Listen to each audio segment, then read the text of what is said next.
Olá pessoal, boa noite. Somos discentes da turma do 4º período de Agronomia da Faculdade Evangélica de Goianésia. Hoje vamos falar um pouco sobre um tipo de solo, que são os cambissolos.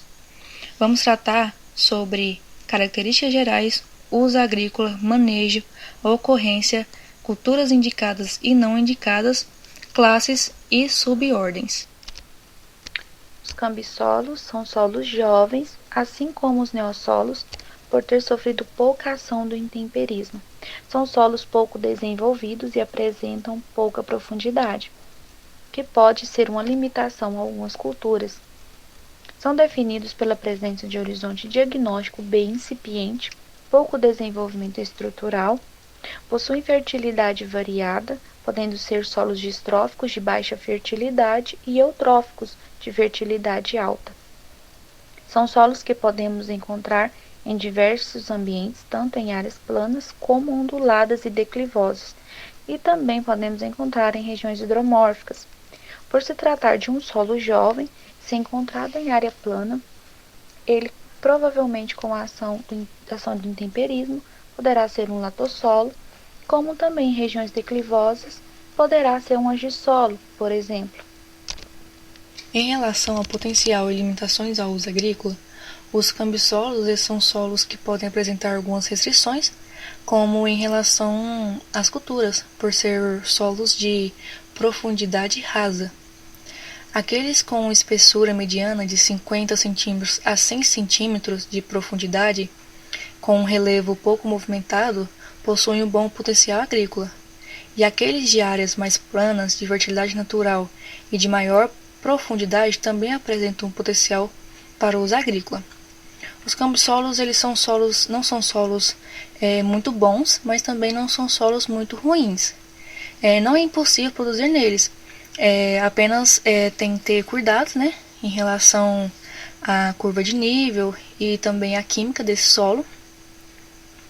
E já em relevos mais declivosos, ondulados ou montanhosos, os cambissolos são mais rasos, apresentam fortes limitações para o uso agrícola, relacionado principalmente à mecanização, que é o uso de maquinários como tratores, que vai dificultar a entrada, né, nas áreas, e também a ocorrência de pedras na massa do solo e a alta sensibilidade a processos erosivos. Essas são algumas limitações para esse solo. Ou seja, os cambissolos eles são solos de fertilidade natural muito variável e apresenta como principais limitações para o uso o relevo com declives acentuados, né, que foi citado aqui, em questão do uso de maquinários, a pequena profundidade que vai limitar um pouco as culturas, o cultivo de culturas, e a ocorrência de pedras na massa do solo, uma vez que algum desses fatores for menos intenso, em muitos casos, esse solo se torna mais aptos à utilização agrícola. O manejo adequado para os cambissolos tem a implicação da adoção de correção do solo, correção da acidez do solo e de seus teores nocivos de alumínio na maioria das plantas. Além de ser necessário também uma adubação, que nunca é indispensável, de acordo com a cultura que vai ser estabelecida e também com a análise de solo. Ele é necessário fazer práticas de conservação do solo, pois ele tem um grande potencial erosivo. Sendo assim, é necessário fazer curvas de níveis e outros processos. Suas áreas de ocorrência, ele pode ocorrer em todos os biomas e não tem restrição. Eles estão localizados principalmente na região sul e sudeste do Brasil. Suas culturas indicadas, ele pode ser tanto por cultivo florestal e cultivo perenes. O cultivo florestal ele está mais associado às áreas de declive, que vai ter uma boa aceitação, pois não necessita tanto de maquinário. E para as culturas perenes, como milho, banana, feijão, algodão, onde que é mais necessário o maquinário, ele vai nas regiões planas, que essas regiões planas estão mais nas áreas de baixadas. As culturas não indicadas, ele pode apresentar umas restrições, como as espécies que têm sistema radicular longo, como a laranjeira e o limoeiro.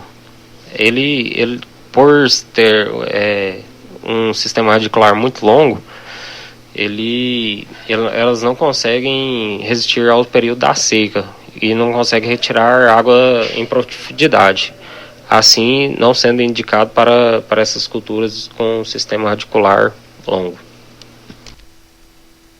Em relação a classes e subordens, esse solo ele pode ser dividido em 3 nomes. O primeiro, que é cambissolo. O segundo é dividido em úmicos, flúvicos e ápicos. Os úmicos, a sua característica é a presença de matéria orgânica, que se torna um solo com horizonte A mais escuro. Os flúvicos são formados a partir de sedimentações que vêm da água. São formados mais próximos de regiões hidromórficas. E, como foi dito acima, os flúvicos apresentam um potencial agrícola em relevos planos, próprios para cultivo de banana, de milho, de algodão e mamona. E os ápicos, que são solos que não enquadram nas características nem de úmicos e nem de flúvicos. E por fim, o terceiro nome, que é subdividido em 4 tipos, em relação a características químicas, como a acidez. São os aluminoférricos, alumínicos, distroférricos e distróficos. Os aluminoférricos são teores de alumínio e ferro mais elevados. Os alumínicos, como já diz o nome, são teores de alumínio alto. O distroférrico em relação à baixa fertilidade e ferro, e distrófico é a baixa fertilidade. Os cambissolos, apesar de ser considerados solos jovens e pouco desenvolvidos, podem apresentar um bom potencial agrícola se aplicadas técnicas de manejo. São encontrados em diferentes relevos e vegetação, como por exemplo no cerrado, na caatinga. Sua fertilidade varia de muito alta até muito baixa, podendo inclusive apresentar teores elevados de alumínio, apresentando nesse caso acentuada toxicidade às plantas. Diversas culturas podem ser cultivadas nesse tipo de solo, desde que haja água e nutrientes suficiente para o desenvolvimento delas. Espécies de sistema radicular longo, como laranjeiro e limoeiro, podem morrer no período das secas por não conseguirem retirar água em profundidade.